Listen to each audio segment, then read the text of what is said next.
Hi అండి. Number analogy reasoning tricks. Question 1 7:20 4 ఎంత? కొన్ని ఆప్షన్ ఇచ్చారు ఇక్కడ. Option 1 45, option 2 60, option 3 70, option 4 81. ఇందులో ఆన్సర్ ఏదో మనకు తెలియదు. 4 సమ్ ఆన్సర్ ఏదో మనకు తెలియదు, కానీ ఈ 4 ఆప్షన్లో ఏదో తెలియదు. దీన్ని లాజిక్తో చేద్దాం. 7:20 చేద్దాం. ఈ 7:20లో 7 + 20 కలిపితే ఎంత? 27. ఓకేనా?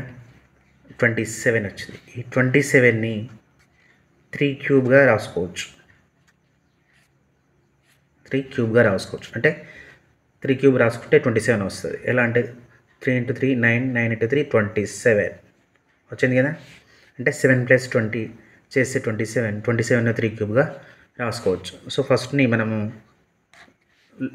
కనుగొన్నాం. అలాగే ఈ 4ని కూడా మనము 4 ఎంత అనేదాన్ని కనుగొందాం. ఇక్కడ 4 ఇక్కడ ఎంతో మనకు తెలియదు, ఇక్కడ ఎంతో మనకు ఆన్సర్ తెలియదు. ఈ ఆన్సర్ని కనుక్కోవడానికి మనం దీన్ని లాజిక్గా తీసుకొని, దీన్ని బేసిక్గా తీసుకొని కనుక్కుందాం. ఇక్కడ 3 క్యూబ్ రాసుకున్నాం కదా. ఇక్కడ 3 క్యూబ్ రాసుకున్నప్పుడు ఇక్కడ మనకు 4 ఇచ్చింది కాబట్టి ఈ 4ని 4 క్యూబ్గా రాసుకుందాం. రాసుకుంటే ఎంత అండి? 4 ×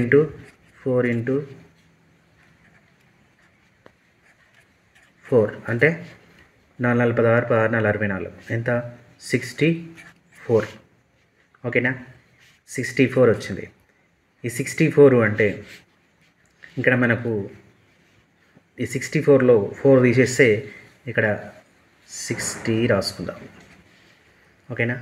60 రాసుకుంటే అప్పుడు ఆటోమేటిక్గా 64 వచ్చిందా? వచ్చింది. అంటే 4 + 60 = 64.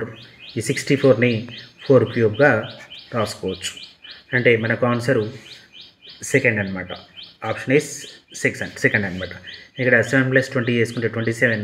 దీన్ని క్యూబ్గా 3 క్యూబ్గా రాసుకున్నాం. అలాగే ఇక్కడ 4 ఇచ్చిండు, మనకు సమ్ ఆన్సర్ తెలియదు కాబట్టి 4 + ఇక్కడ మనం 3 క్యూబ్ రాసుకున్నాం కాబట్టి ఈ అంకెను కూడా మనం 4 క్యూబ్గా రాసుకుంటే అప్పుడు 4 క్యూబ్ ఎంత? 64 అవుతుంది. అంటే 60 + 4 కలపాలి కాబట్టి ఈ 64లో మనం 60 మాత్రమే ఇక్కడ రాసుకున్నాము. 60 + 4 64 అవుతుంది. అప్పుడు 64ని 4 క్యూబ్గా రాసుకున్నాం వాటికి ఆన్సర్ ఎంత? ఇక్కడ 60 అనమాట. 60 రాసుకుంటేనే ఈ +4 యాడ్ చేస్తే 64 అవుతుంది. అప్పుడు 64ని 4 క్యూబ్గా రాసుకున్నాం అనమాట. కాబట్టి మనకు ఇక్కడ ఆన్సర్ ఎంత? 60 అనమాట. సో ఆన్సర్ ఈజ్ సెకండ్ అనమాట. సో ఫస్ట్ ప్రశ్న మనం ఆన్సర్ ఇచ్చేసాము. ఇప్పుడు రెండో క్వశ్చన్కి వెళ్దాం. క్వశ్చన్ 2 18:400 అయితే 31 ఎంత? ఫస్ట్ 18:400 తీసుకుందాం. ఏం లేదండి, ఇది కూడా చాలా సింపుల్గా. ఇందులో మనకు ఆన్సర్ ఎంతో తెలియదు. ఫస్ట్ 1089, 2 900, 3 841, 4 11 5 6 ఇచ్చిండు, కానీ ఇందులో మనకి ఏదో తెలియదు. సో ఇది కూడా లాజిక్తో చేద్దాం. 18:400 తీసుకుందాం. 18కి +2 యాడ్ చేద్దాం.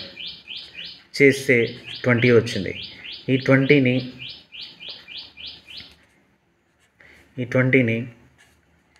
20 స్క్వేర్గా రాసుకుందాం. 20 స్క్వేర్గా రాసుకుంటే 20 స్క్వేర్ ఎంత? 400. అంతే కదా. 400 వచ్చింది కదండి. 18:400 వచ్చింది కదా. అలాగే దీని ప్రకారమే దీన్ని కూడా చేద్దాం. 31 తీసుకుందాం. 31కి +2 మాదిరిగానే +2 యాడ్ చేద్దాం. 33 వచ్చింది. ఈ 33ని 33 స్క్వేర్గా రాసుకుందాం. రాసుకుంటే 33 స్క్వేర్ ఎంత అవుతుందండి? 33 × 33 1089. ఆల్రెడీ నేను మల్టిప్లికేషన్ చేశాను. సో 1089 అనమాట. ఇక్కడ మనకు వచ్చిన ఆన్సర్ 1089. ఇందులో 1089 ఉన్నదండి, ఉన్నది. ఆప్షన్ 1. అంటే ఈ విధంగా మనము లాజిక్తో ఈ యొక్క నెంబర్ అనాలజీ ట్రిక్స్ చేస్తే నెంబర్ అనాలజీని కనుగొంటే ఈజీగా మనం ఈ యొక్క లెక్కలకు ఈజీగా ఆన్సర్ని కనుక్కోవచ్చు అనమాట. సో ఈ విధంగా మనము నెంబర్ అనాలజీని సింపుల్ ట్రిక్స్తో చేయవచ్చు అనమాట. కాబట్టి ఇలా మనము ప్రాబ్లమ్ సాల్వ్ చేసుకుంటే ఈజీగా ఎగ్జామ్లలో ఇవి ఒక నెంబర్ అనాలజీ క్వశ్చన్లను ఈజీగా సాల్వ్ చేయొచ్చు. నచ్చితే లైక్ చేయండి, షేర్ చేయండి, కామెంట్ చేయండి. థ్యాంక్ యూ అండి.